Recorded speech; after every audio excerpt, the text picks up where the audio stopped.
Bienvenue sur le podcast Pensez-vous.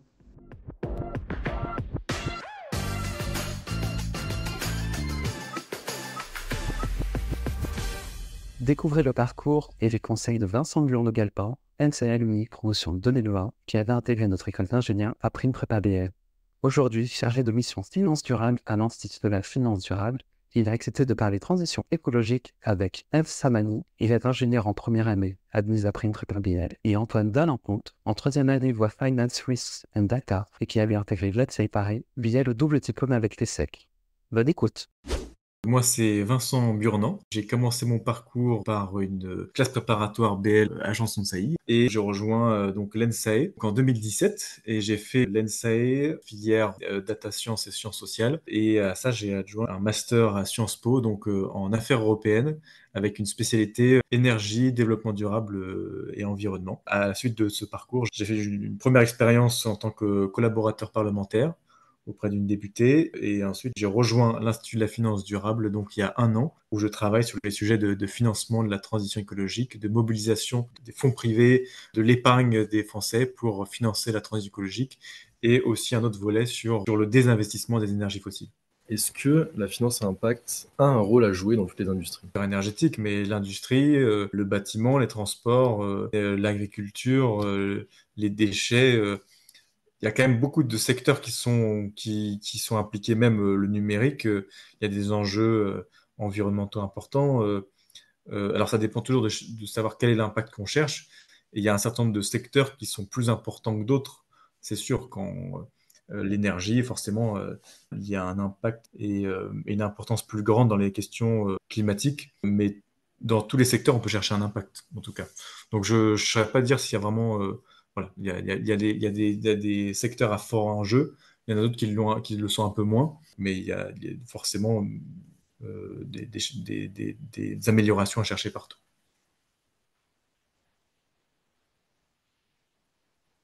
Moi, Oui. j'ai quelques questions. Vous avez fait la voie DSSS, sciences sociales de l'ENSAE, et ensuite vous vous êtes orienté vers un parcours plus qualitatif, si on peut l'appeler comme ça, donc à Sciences Po Paris. Justement, comment vous avez réussi à concilier ces deux aspects, l'aspect quantitatif qu'on a à l'ENSAE et qu'on retrouve même en sociologie, et l'aspect beaucoup plus qualitatif, notamment dans le master Affaires européennes. Et sur lequel que je voulais développer. J'ai commencé, moi j'ai fait une terminale et un bac scientifique, et donc j'ai poursuivi un peu cette voie, mais j'avais aussi mon petit côté littéraire, et donc c'est pour ça que j'ai fait une BL. Et donc l'ENSAE, j'ai voulu développer un peu mes compétences techniques en économie, en statistique, en finance un peu quanti. Mais je sentais que j'avais quand même ce besoin d'aller chercher plus sur le cadre réglementaire.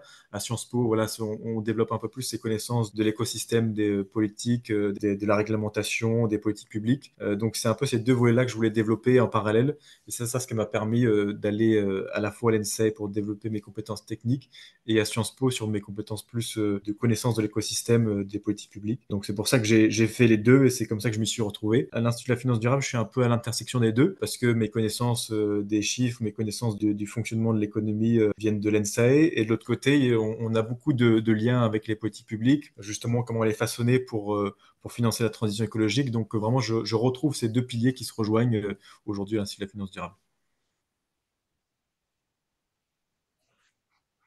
Alors à l'ENSAE, Et quels seraient les cours qui vous ont c'est été vrai les plus qu'aujourd'hui, utiles à j'utilise pas, l'ENSAE? par exemple, vous le disiez, j'ai fait data science, je j'utilise pas Python et R pour faire mon travail. Mais en fait, c'est plutôt déjà une culture scientifique qui m'a aidé, et ensuite une culture économique sur les mécanismes de l'économie et de la macro. Et aussi, j'ai eu des cours de finance verte, justement, qui ont été des initiations vraiment importantes dans mon parcours. Et je pense qu'il y a quand même une dimension aussi gestion de projet, savoir mener des études, parce que aussi une grosse partie de mon travail, c'est de mener des études justement assez chiffrées, non quantitatives, mais justement sur les besoins de financement dans la transition écologique. Donc là, il y a une partie un peu quantitative qu'il faut mener, et ensuite donner du sens à ces données. Et donc, par exemple, les enseignements de statistiques appliquées, c'était un exercice intéressant où en fait on apprend à chercher, puis ensuite à donner du sens à ces recherches qu'on donne. Et moi, j'avais fait un projet de statistiques appliquées sur la mobilité électrique avec EDF, par exemple, sur les comportements des ménages et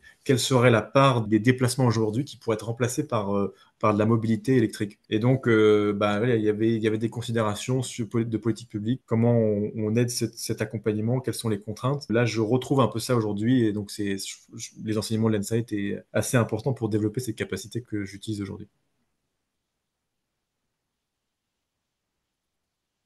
Ouais. Et vous avez parlé du cours de finance verte que vous avez reçu à l'ENSAE.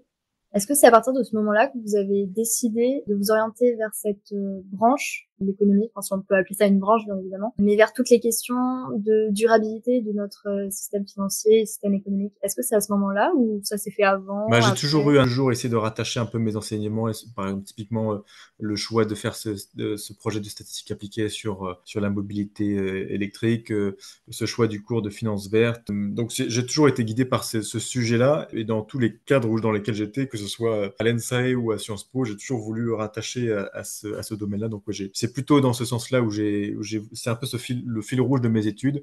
J'ai fait un certain nombre de stages aussi, au ministère de la Transition écologique, au service statistique, et j'ai fait un stage aussi en finance durable au sein d'un fonds d'investissement. Donc voilà, j'ai toujours tiré ce fil tout au long de mon parcours, et je savais que je voulais faire ça après. Quand est-ce que vous avez pris la décision de vous orienter plutôt vers le public que par rapport à un asset manager? Enfin, quel a été un peu votre chemin de pensée? C'est c'est pas forcément. Oui, il y a l'intérêt de l'action des acteurs publics qui mènent des politiques publiques. Ok, il y a l'intérêt des acteurs privés qui ont leur stratégie et qui sont guidés par un objectif de rentabilité économique, mais aussi progressivement de responsabilité sociale de l'entreprise. Mais je trouve que le plus intéressant dans le poste que j'occupe aujourd'hui, c'est justement en fait dans la transition écologique, il faut tout le monde à bord et il faut une concertation étroite entre les acteurs. Et donc, pour corriger sur l'Institut de la finance durable, on n'est pas tout à fait une instance publique, on est une association en fait, où on a des entreprises qui sont membres et on a aussi les acteurs publics qui sont à bord. Et donc, il y a tout un travail de concertation entre les acteurs privés, les acteurs publics pour se mettre dans ce même mouvement. Par exemple, typiquement, le grand sujet de la transition écologique, c'est qu'on ne peut pas demander à l'État de financer toute la transition écologique. Ça se compte rien que pour la France, c'est des dizaines de milliards d'euros chaque année d'investissement supplémentaire. C'est plus gros que le budget de l'État. Enfin, donc il y a vraiment cette nécessité d'embarquer le secteur privé, que toutes les entreprises s'y mettent, qu'ils y trouvent leur intérêt particulier. Donc il y a cet enjeu d'imbrication, quoi. Au-delà de l'aspect de vraiment juste financier, de dialoguer qu'avec les acteurs financiers, les fonds d'investissement, les banques et les assureurs, il y a aussi cet enjeu. La finance, c'est plus large que ça. C'est aussi la finance d'entreprise, c'est aussi même les particuliers. Aujourd'hui, un particulier, quand un des investissements principaux dans la transition écologique, c'est quand même la rénovation énergétique des bâtiments, donc en particulier des logements, ou l'achat d'un véhicule électrique. Tout ça, ce sont des investissements conséquents pour les ménages. Donc, comment est-ce que, à la fois, les pouvoirs publics offrent les bonnes incitations, les bonnes subventions aux ménages pour qu'ils achètent leur véhicule, pour qu'ils rénovent leur logement, et comment est-ce que le secteur privé octroie les bons prêts, les bons dispositifs pour les particuliers pour faire leurs investissements. Donc c'est vraiment un jeu où il y a les citoyens, les entreprises et le public qui ont chacun leur rôle à jouer, et tout ça doit rentrer de concert. Et il y a un peu cette image de la planification post-guerre de Jean Monnet. Voilà, il y avait la reconstruction de la France à ce moment-là, et on s'est dit, l'État peut pas tout seul, il est affaibli par la guerre, les entreprises sont sorties un peu décrédibilisées de la guerre, les citoyens étaient exsangues et fatigués de la guerre. Enfin, donc la seule moyen d'y arriver, de reconstruire et de rebâtir la France, c'était bien de fonctionner ensemble. Ces trois piliers de la société qui doivent fonctionner ensemble. Donc c'est ça qui est intéressant dans ce que je fais aujourd'hui. Donc et c'est un peu cet esprit-là dans mon travail. Il y a le ministre de l'économie, Bruno Le Maire, a fondé le comité de financement de la transition écologique. Donc c'est un comité consultatif à la fois des acteurs, des entreprises industrielles, des acteurs financiers, et nous, on assure, l'Institut de la finance durable assure le secrétariat de cette instance. Et c'est vraiment intéressant comment voilà, on retrouve un peu et comment on crée des synergies entre tous ces acteurs pour avancer ensemble, quoi. Donc c'est ça qui m'intéresse le plus dans ce que je fais aujourd'hui.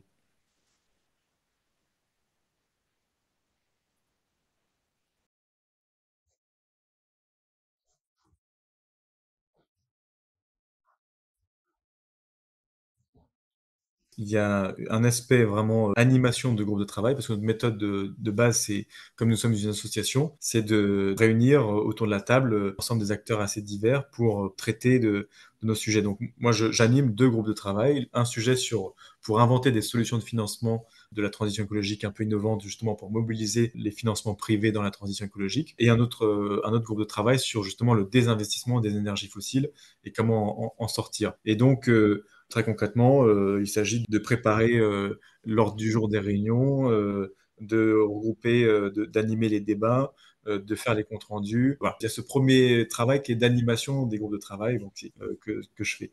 Et le deuxième volet, c'est plutôt de l'analyse et de la rédaction de livrables, de rendus. Tous ces débats ont pour objectif, justement, à la fin, de produire un certain nombre de positions communes. On a produit, par exemple, le plan d'action pour le financement de la transition écologique, qui est de dire, bon, bah voilà, une fois qu'on a fait tout ce travail d'analyse, d'audition d'entreprise, de consultation avec les acteurs autour de la table, quelles sont nos recommandations pour accélérer le financement de la transition écologique. Donc là, on a produit un rapport, on l'a publié donc, en mai de l'année dernière. C'est un travail qui demande beaucoup de temps et de rédaction et après d'itération avec les membres du groupe de travail.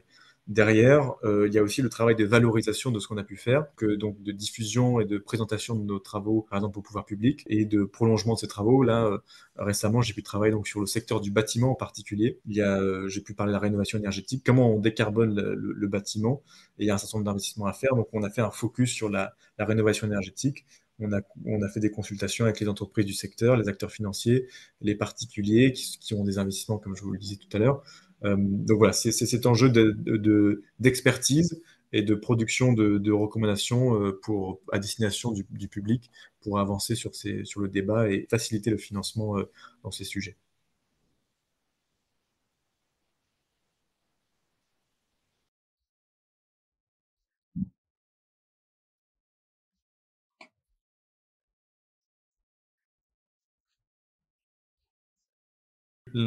On existait, il y avait déjà une association qui existait, elle a été juste sensiblement remaniée dans sa manière de fonctionner.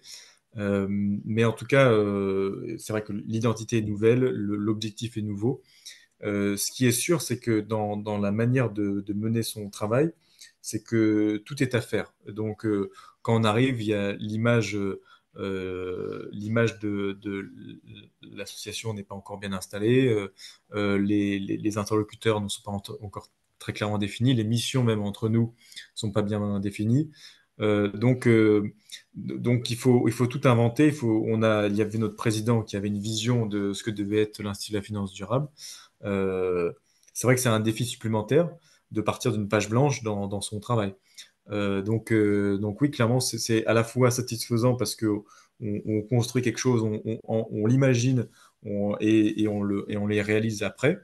Mais en même temps, c'est aussi assez, assez complexe dans le sens où on n'a pas de process déjà arrêté. Il n'y a pas il y a rien de mécanique qui est déjà installé. Donc c'est plus difficile à s'imposer quand on n'existe pas à l'avance. Oui, ça a été les premiers mois, ça a été pas facile parce qu'il fallait rien qu'aussi, j'avais pas une expérience professionnelle très longue, donc c'est un environnement nouveau et donc il faut créer les contacts, il faut s'imposer dans l'environnement et je pense qu'au bout d'un an, un peu plus d'un an, on peut dire que c'est mission réussie parce que voilà, maintenant on est incontournable sur le sujet. Non, mais c'était un beau défi et là maintenant il faut prolonger ça à l'avenir.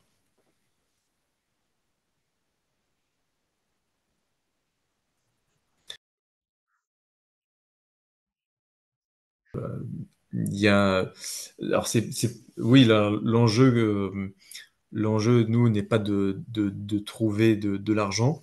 On a des financements qui existaient avant par l'association qui existait déjà, et donc les sources de financement voilà, c'est pas le même enjeu de croître dans cette dimension-là. Nous, notre enjeu est de croître en termes de membres, en termes d'influence, en termes de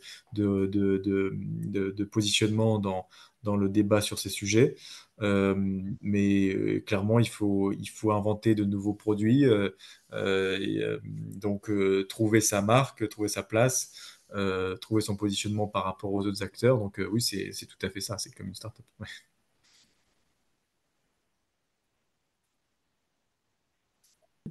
combien d'acteurs en fait sont présents dans cette association?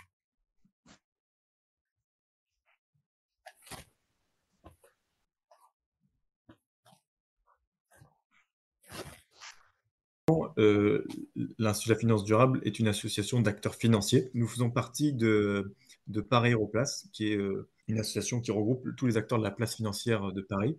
Et donc, on en a une branche.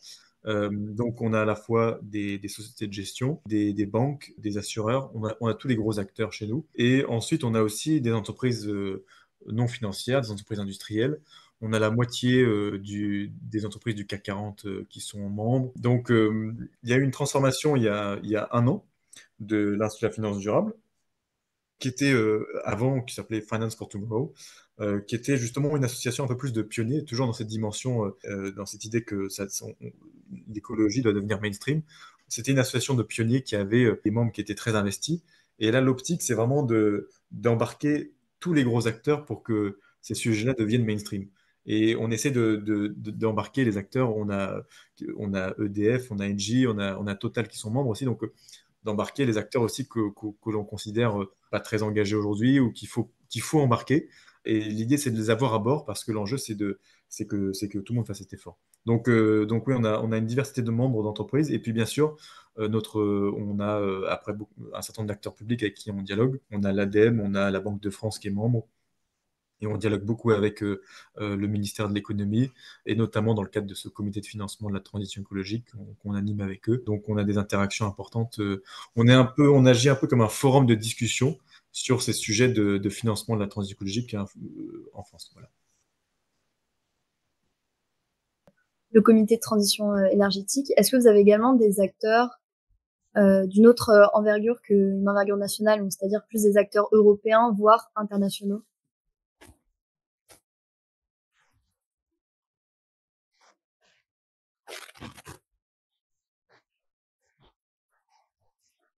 Sûr, il y a forcément du travail sur beaucoup de la réglementation se fait au niveau européen sur la finance verte.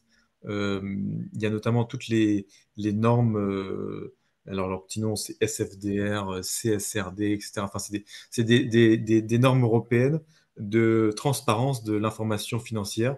Donc aujourd'hui les entreprises sont obligées de divulguer un certain nombre d'informations financières, mais dès demain, elles seront obligées de divulguer un certain nombre d'informations concernant, enfin c'est déjà le cas sur un certain nombre de choses, hein, mais je simplifie, sur leurs émissions de CO2, sur leur impact sur la biodiversité, sur un certain nombre de critères. Et donc ça, forcément, on participe aux discussions européennes sur ces sujets parce qu'aujourd'hui, c'est plutôt l'Europe qui a la main que le gouvernement en France. Merci d'avoir écouté cette première partie de l'interview de Vincent Vurno-Galpin, chargé de mission finance à JFT. La suite, dans un prochain épisode du podcast Inside Vous. À bientôt!